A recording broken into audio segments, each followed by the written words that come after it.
کی گئیں تو انہوں نے کہا کہ یہ آرڈر نہ تو کورٹ میں پڑھا گیا، نہ میرے سے اس پہ مشاورت کی گئی، نہ بینچ بنانے کے حوالے سے دیگر جج صاحبان سے مشاورت کی گئی.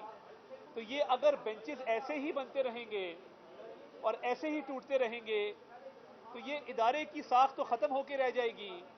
اور اگر اسی طریقے سے ضد پہ چند لوگ اڑے رہے کہ فل کورٹ نہیں بنانا، 4-3 کے فیصلے کو، جو منصور علی شاہ صاحب کا آرڈر آیا ہے اس کو 4-3 کا فیصلہ نہیں تسلیم کرنا، اور اس آئینی تشریح کے ایک معاملے کو فل کورٹ کے پاس ریفر نہیں کرنا، تو پھر مجھے آپ خود بتائیے کہ ادارے کی کریڈیبلٹی کدھر جائے گی، چیف جسٹس صاحب کی کریڈیبلٹی کدھر جائے گی. اور ان تمام معاملات جو آئینی تشریح کے معاملات ہیں، جن کے اوپر پوری قوم انحصار کرتی ہے، جن فیصلوں پہ عمل درآمد جو ہے پوری قوم کرتی ہے، تو پھر کون اس ادارے کے فیصلوں کو مانے گا؟ چاہیے یہ تھا کہ بڑے کے طور پہ چیف جسٹس صاحب تمام اپنے جج صاحبان کو بٹھاتے، مشاورت کے بعد فل کورٹ بناتے، تاکہ تمام پولیٹیکل پارٹیز، پوری قوم ان فیصلوں کو تسلیم بھی کرتی. مگر اس کرائسس کو، اس ڈویژن کو مزید ہوا دی گئی. اور افسوس کی بات ہے، اور ہم یہ رنجیدہ دل سے کہتے ہیں کہ پوری قوم اس معاملے پر افسردہ ہے، لوگ رنجیدہ ہیں. اور جس طریقے سے ون مین شو چلایا جا رہا ہے، اب قوم اس کو تسلیم نہیں کرے گی. آپ دیکھیں پارلیمان نے جو بل پاس کیا جس میں بینچز کی تشکیل کے حوالے سے 3 رکنی کمیٹی بنائی گئی اور وہ اختیار سینئر موسٹ 3 ججز کو دیا گیا، اس بل کو پذیرائی ملی سول سوسائٹی میں، وکلا میں، عوام میں. حامد خان صاحب جیسے منجے ہوئے سیاستدان اور وکیل نے اس بل کی پذیرائی کی.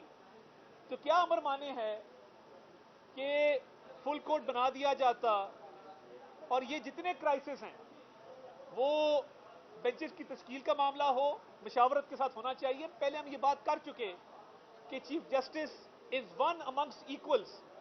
یہ کوئی فوج کے ادارے کی طرح سربراہ نہیں ہے، باقی اداروں کی طرح کوئی اعلیٰ درجہ حاصل نہیں ہے. ون امنگس ایکولز ہیں، برابری کی سطح پہ ہیں. صرف سینیورٹی کی وجہ سے ایک شخص کو چیف جسٹس مقرر کیا جاتا ہے. تو آج بندو خیل صاحب نے دکھی دل سے یہ کہا کہ اللہ تعالیٰ ہمارے اس ادارے کی حفاظت کرے، کیونکہ پوچھے بغیر، مشاورت کے بغیر بینچ بنائے جاتے ہیں، آرڈر پاس کیے جاتے ہیں. اور یہ تو دیکھیں نا، لوگ یہ بھی کہہ رہے ہیں، تاثر یہ ہے کہ بے ایمانی ہے کہ ایک جج کے حوالے سے آپ کہہ رہے ہیں کہ انہوں نے معذرت کی ہے اور یہ وجوہات ہیں، اور اس جج کی اس میں مشاورت شامل نہیں ہے اس آرڈر میں، ان کی غیر موجودگی میں آرڈر لکھا جاتا ہے.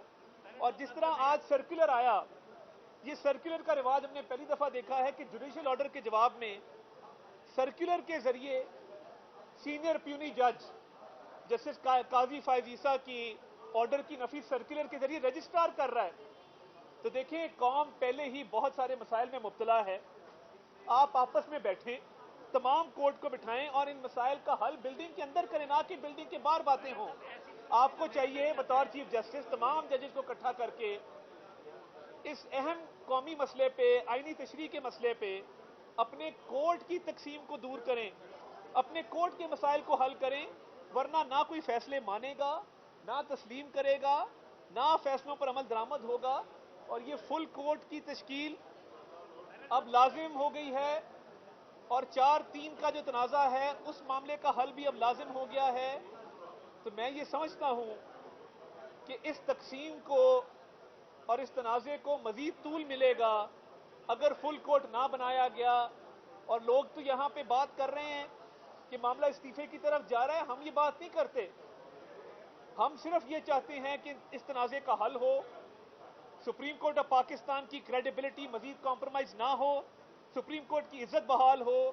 یہ عدل اور انصاف دینے والا سب سے اعلیٰ ادارہ ہے، یہ داغدار نہ ہو، یہ تقسیم نہ ہو، اور اس معاملے کو فی الفور حل کیا جائے. طارق صاحب، آپ کی کل ٹویٹ تھی اور آپ نے کہا کہ استعفے کی طرف بات جا رہی ہے، تو کیا اب تمام سیاسی جماعتوں نے یہی سوچ لیا ہے کہ یہاں پہ سپریم کورٹ آف پاکستان کو آپ نے تو استعفیٰ لینا ہے؟ نہیں دیکھیں، یہ بات آپ غلط کر رہے ہیں نا. ایک تاثر ہے.